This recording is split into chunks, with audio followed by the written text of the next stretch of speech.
First, obviously, want to address Operation Safe Summer, which was the original reason that we were here today doing press. And this is now an annual strategy that we are utilizing to get ahead of some of the difficult circumstances that could present themselves over the summer.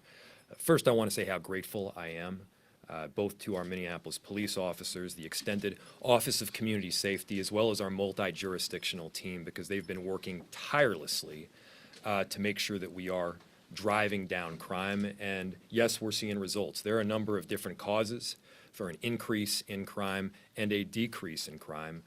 But one thing that is clear to me is these kinds of proactive partnerships, they work.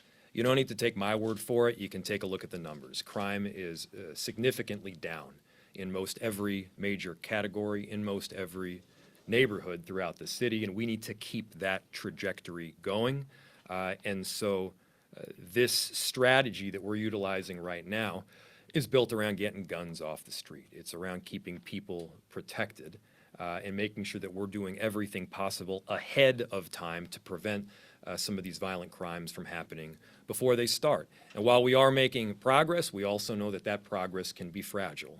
We've seen a number of gun-related issues in the last month and a half, and it's important that we're acting proactively to drive down that crime and to make sure that people are safe through our neighborhoods. That's what Operation Safe Summer is about. And again, I'm really grateful for our multi-jurisdictional team that is here with us. They're doing great work, and we're thankful for it. Chief? Good morning. Thank you for coming this morning as we're talking about Operation Safe Summer. It'll be going on all this week through the weekend, and it's very timely. This is a focused enforcement operation that includes multiple law enforcement agencies, federal, state, county, and local. And it is geared to be targeted at the people and the places that are disproportionately responsible for the violence in this city. And it is effective. Last year when we conducted this same operation, law enforcement agencies participating confiscated 45 firearms, 45 illegal guns taken off the street, made 98 arrests, recovered 2,300 grams of narcotics, recovered 1,200 fentanyl pills, and $10,000 in currency was seized. This week already, just beginning, we've already taken 9 illegal guns off the street and made 29 arrests. And for each illegal gun taken off the street, who knows how many lives have been saved. So I am thankful for all the participating law enforcement agencies that are here with us. They are doing a tremendous job. And ultimately, it is the people, the residents of our community that benefit from these partnerships, from this hard work. And I am extremely thankful to have these agencies with us. So thank you. Sheriff. Good afternoon. Operation Safe Summer. What's important to know is this is a collaboration. It's data-driven information that leads us to where we need to be. And again, it's with that overall goal to keep our communities safe. And so I am very appreciative of the partnerships of everyone here today because it's needed. And you know, we are very lucky, blessed, I would say, to have men and women who continue to show up to try to keep our communities safe. Again, that is the overall goal. And keep it in mind, once again, it's data-driven. And so we go to where the hot spots are, where the crimes are occurring, in effort to keep our communities safe. That's all I have for today. Thank you. We'll open to questions regarding Operation Safe Summer, and then we'll take other questions as well. Chief and Sheriff, when you guys first started this 4 years ago, it took a while to get the community to buy in. Can you talk about how over this time that the community is now considered a partner in Operation Safe Summer and how they helped you guys make the arrests and get the guns off the street? Yeah, absolutely. I think just from our perspective, as we have been able to build stronger relationships with both residents in the community as well as community-based organizations, as they have learned more about the purpose, that this is not a broad dragnet going out being placed on the entire community, that this is precision policing. This is, we are trying to go out and get those who are responsible for the most harm in the community off the street.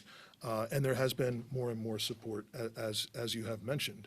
But that has, gone in line with, I would say, our efforts to reconnect better, to make referrals also to a lot of community-based organizations. So it's not just about trying to get the people who are out here really causing the harm.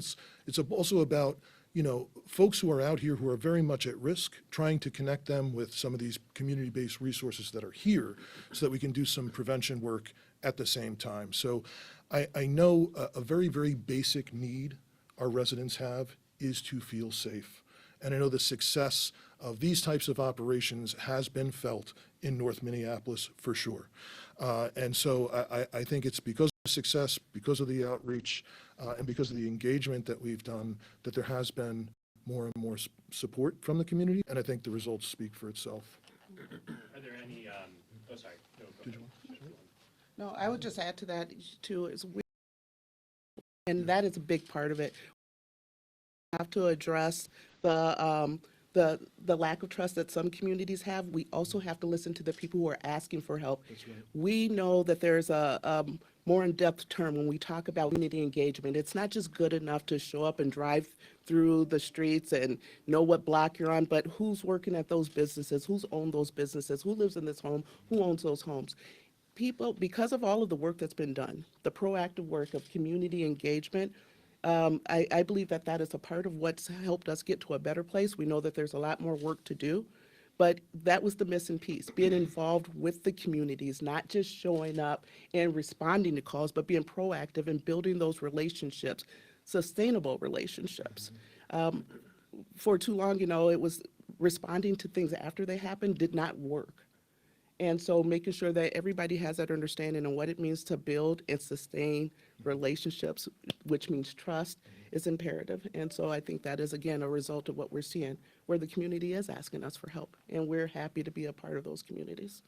Are there any particular cases or operations as part of this, or specific areas, or whether it's drugs or guns, or like any certain cases you've been most happy about so far with it? There's a number of long-term investigations that are a part of this. So there's some search warrants have been executed. I think there's more that we will release at the end of this. There's been a number of stolen cars that have been recovered, and as well as, there's long-term investigations that were planned to be a part of this and to be executed during this, but there's also the ongoing work that we're doing.